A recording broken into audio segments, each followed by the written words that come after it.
दोस्तों, एक पल के लिए सोचिए, एक गरम तपता हुआ रेगिस्तान जहां मीलों तक सिर्फ रेत ही रेत है।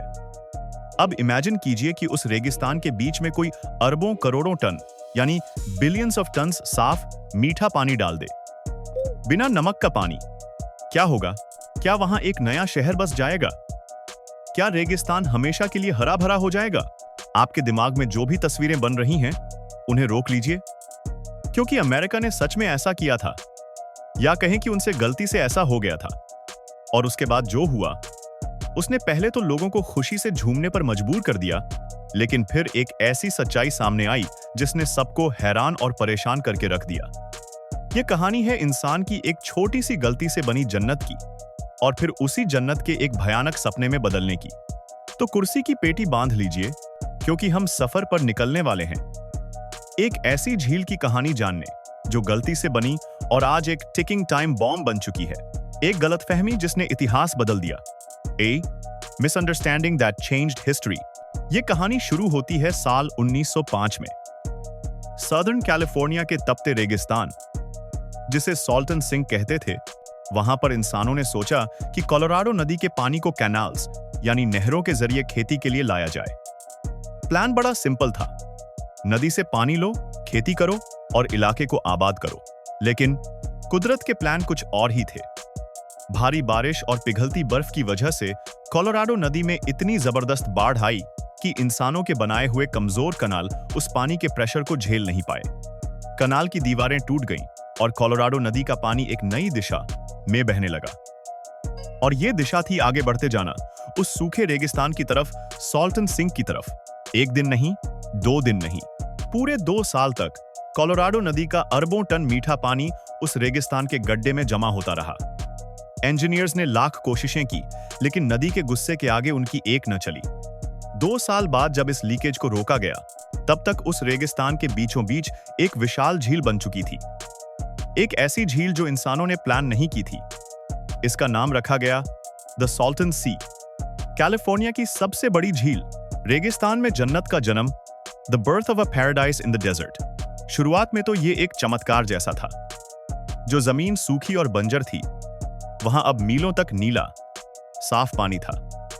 देखते ही देखते ये जगह बदलने लगी। इस मीठे पानी की झील में मछलियां आ गईं। उन मछलियों को खाने के लिए लाखों की तादाद में दूर दूर से माइग्रेटोरी बर्ड्स यानी परदेसी पंछी आने लगे। ये जगह इतनी खूबसूरत हो गई कि ये अमेरिका का एक बड़ा टूरिस्ट हॉटस्पॉट बन गया। लोग यहाँ बोटिंग, फिशिंग, वाटर स्कीइंग करने आते।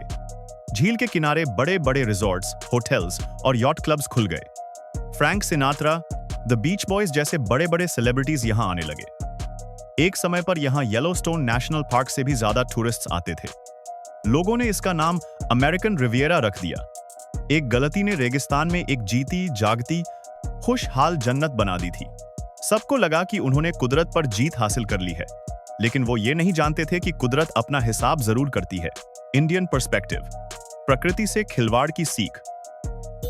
The Indian lesson on tampering with nature. दोस्तों, इस कहानी में आगे बढ़ने से पहले एक पल के लिए रुक कर सोचते हैं कि इससे हमारे देश भारत के लिए क्या सीख मिलती है।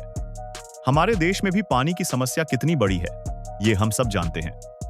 हमने भी इंदिरा गांधी कनाल जैसे बड़े प्रोजेक्ट्स बनाए हैं, जिन्होंने राजस्थान के रेगिस्तान तक पानी पहुंचाकर वहां हरियाली लाई।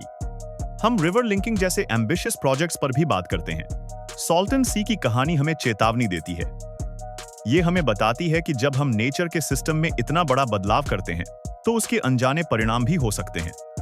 हमने एक जगह पानी पहुंचाकर फायदा तो देखा, लेकिन सॉल्टन सी की तरह क्या हमने लॉन्ग टर्म इफेक्ट्स के बारे में सोचा है? जैसे जमीन का खारा हो जाना, सालिनिटी, या वाटर लॉगिंग की समस्या। हमारे शहरों में झीलें सूख रही हैं, नदियां पोल्यूशन से मर रही हैं। सॉल्टन सी का अंजाम हमारे लिए एक वेकअप कॉल है। यह हमें याद दिलाता है कि विकास और पर्यावरण यानी डेवलपमेंट और एनवायरनमेंट के बीच बैलेंस बनाना कितना जरूरी है। सिर्फ शॉर्ट टर्म फायदा देखकर लिए गए फैसले फ्यूचर में एक भयानक समस्या बन सकते हैं। जन्नत बनी जहन्नुम। असली प्रॉब्लम की शुरुआत, paradise turned hello, the real problem begins. चलिए अब वापस चलते हैं कैलिफोर्निया। सॉल्टन सी की खुशियां ज्यादा दिन तक नहीं टिकन। इसकी बनावट में ही इसकी बर्बादी का राज छुपा था। प्रॉब्लम यह थी कि यह झील तो बन गई, लेकिन इसमें पानी आने का रास्ता तो था, जाने का कोई रास्ता नहीं था। It had no outlet. रेगिस्तान की तेज धूप में झील का पानी भाप बनकर उड़ने लगा, लेकिन पानी के अंदर जो नमक और मिनरल्स थे वो झील में ही रह गए। सालों साल ऐसा होने से झील का पानी धीरे धीरे बेहद खारा होता चला गया, इतना खारा कि यह समुद्र के पानी से भी ज्यादा सॉल्टी हो गया। इस जहरीले खारेपन में मछलियां मरने लगीं। एक वक्त आया जब लाखों करोड़ों मरी हुई मछलियां किनारे पर आ गईं और हवा में मीलों तक सड़ी हुई बदबू फैल गई। दूसरी बड़ी प्रॉब्लम थी पोल्यूशन। आसपास के खेतों से बहकर आने वाला पानी अपने साथ पेस्टिसाइड्स, फर्टिलाइजर्स और केमिकल लेकर आता था और सब कुछ इसी झील में जमा हो जाता। इस केमिकल कॉकटेल ने पानी को और जहरीला बना दिया। जो जन्नत थी अब वो एक बदबूदार जहरीली झील में बदल रही थी। टूरिस्ट आना बंद हो गए, रिजॉर्ट्स वीरान हो गए और हंसता खेलता इलाका एक भूतिया जगह में तब्दील हो गया। सबसे बड़ा खतरा जहरीली धूल, the biggest danger, the toxic dust. लेकिन कहानी का सबसे डरावना हिस्सा अब शुरू होता है। पानी के सूखने और खारा होने की वजह से झील का साइज छोटा होने लगा।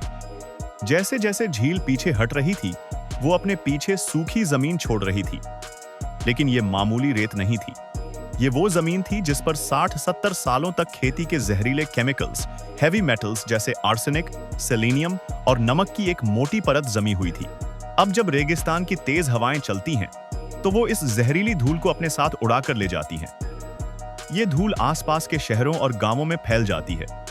लोग जब सांस लेते हैं, तो ये जहर उनके फेफड़ों में चला जाता है। इसका नतीजा ये हुआ है कि सॉल्टन सी के पास रहने वाले बच्चों में आस्थमा की बीमारी कैलिफोर्निया में सबसे ज्यादा है।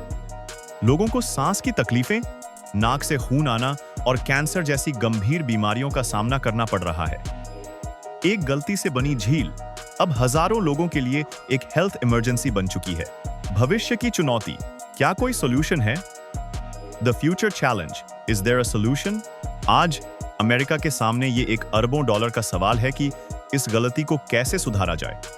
पूरी झील को पहले जैसा करना तो अब लगभग नामुमकिन है, लेकिन साइंटिस्ट और गवर्नमेंट इस एनवायरमेंटल डिजास्टर को कंट्रोल करने के लिए कई प्रोजेक्ट्स पर काम कर रहे हैं। उनका सबसे बड़ा फोकस है उस जहरीली धूल को उड़ने से रोकना। इसके लिए झील के सूखे हिस्सों पर पानी डाला जा रहा है या वहां ऐसे पौधे लगाए जा रहे हैं जो खारे पानी में भी जिंदा रह सकें, ताकि धूल उड़ न पाए।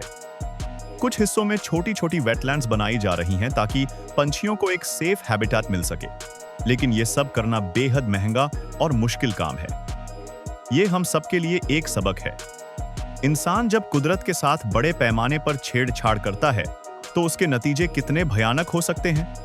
एक छोटी सी गलती से बनी जन्नत इंसान की लापरवाही से एक जहरीला रेगिस्तान बन गई। तो दोस्तों, ये थी सॉल्टन सी की हैरान कर देने वाली कहानी।